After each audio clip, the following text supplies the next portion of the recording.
16e jour du mois consacré à la passion de notre Seigneur Jésus-Christ. Le crucifix nous enseigne à souffrir nos maux avec patience. Que disait saint Paul aux chrétiens de son temps pour adoucir leurs afflictions et les animer à souffrir patiemment et constamment les persécutions? C'est d'avoir toujours sous les yeux Jésus-Christ souffrant et mourant en croix, après n'avoir essuyé que des contradictions dans tout le cours de sa vie. Jésus-Christ, chargé de nos misères et attaché à la croix, en buvant le calice de sa passion, en a retenu pour lui toute l'amertume, la pointe des clous et des épines dont il a été percé, s'est émoussé, pour ainsi dire en lui, les souffrances y sont perdues ce qu'elles avaient de plus amer, et quand elles passent de lui à nous, comme des eaux vives qui traversent une mine d'or, elles sont mêlées d'une onction secrète qui nous les rend douces, consolantes et souvent même délicieuses. Chrétiens qui souffrez, pour vous animer et vous consoler, jetez les yeux sur Jésus-Christ souffrant. Vous souffrez par nécessité, et il a souffert par choix et par amour pour vous. Il a subi par ses souffrances la peine des péchés que vous avez commis. Ne devez-vous pas la subir avec lui? Le coupable doit-il être traité plus doucement que son innocente caution?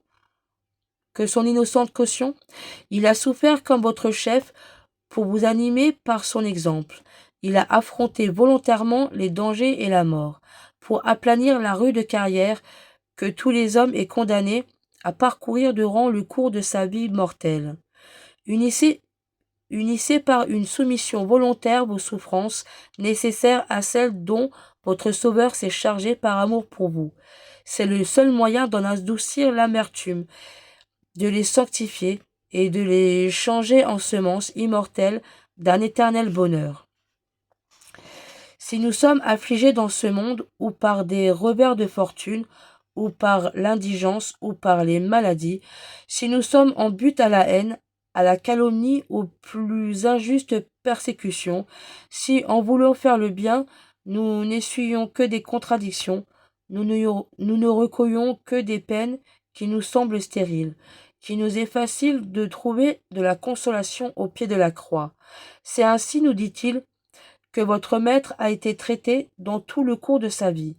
Il a ouvert la carrière des souffrances pour l'aplanir et la sanctifier. Il y a marché le premier et l'a arrosé de son sang. Quelle gloire de marcher sur ses traces! Quel bonheur de lui ressembler dans les traits de sa vie qui l'ont rendu votre Sauveur et l'ont élevé au-dessus de toutes les créatures dans un rang égal à la souveraine grandeur de Dieu même. En quoi consiste, selon la doctrine de saint Paul, le mystère de la prédestination des chrétiens?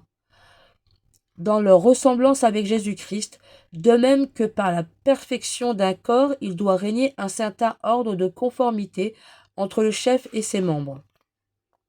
C'est pour cela que le même apôtre nous assure que quiconque veut vivre dans la piété, sur le modèle de Jésus-Christ, souffrira persécution.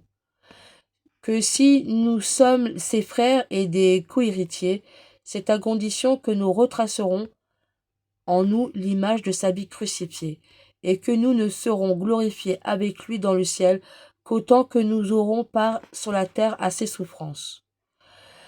Nous plaindrions-nous du prix auquel on met notre bonheur? Quelques tribulations que nous avons à supporter, dit saint Paul. J'estime que les peines de cette vie ne méritent pas d'être comptées parmi quelque chose, en comparaison de la gloire future qui se manifestera un jour dans nos personnes.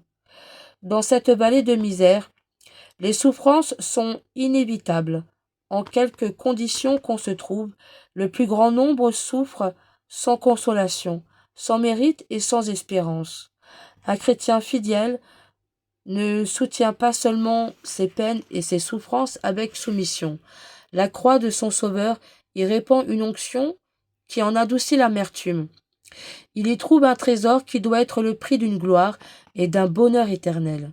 Animé de la même foi que saint Paul, au milieu des des plus grandes tribulations, il est comblé de consolation et de joie. Et si cette joie, cette consolation ne sont pas toujours sensibles, la vertu de la croix anime sa patience et soutient son courage. Invocation à la Sainte Croix. Dieu Tout-Puissant, qui avait souffert la mort à l'arbre patibulaire pour tous nos péchés, soyez avec moi. Sainte Croix de Jésus-Christ, ayez pitié de moi. Sainte Croix de Jésus-Christ, soyez mon espoir. Sainte Croix de Jésus-Christ, repoussez de moi toute arme tranchante. Sainte Croix de Jésus-Christ, versez en moi tout bien. Sainte Croix de Jésus-Christ, détournez de moi tout mal. Sainte Croix de Jésus-Christ, faites que je parvienne au chemin du salut. Sainte Croix de Jésus-Christ, repoussez de moi toute atteinte de mort. Sainte Croix de Jésus-Christ, préservez-moi des accidents corporels et temporels. Que j'adore la Sainte Croix de Jésus-Christ à jamais. Jésus de Nazareth crucifié, ayez pitié de moi. Faites que l'esprit malin et nuisible fuit de moi, dans tous les siècles des siècles. Amen. En l'honneur du sang précieux de notre Seigneur Jésus-Christ, en l'honneur de son incarnation, par où il peut nous conduire à la vie éternelle. Aussi vrai que notre Seigneur Jésus-Christ est né le jour de Noël et qu'il a été crucifié le vendredi saint. Amen.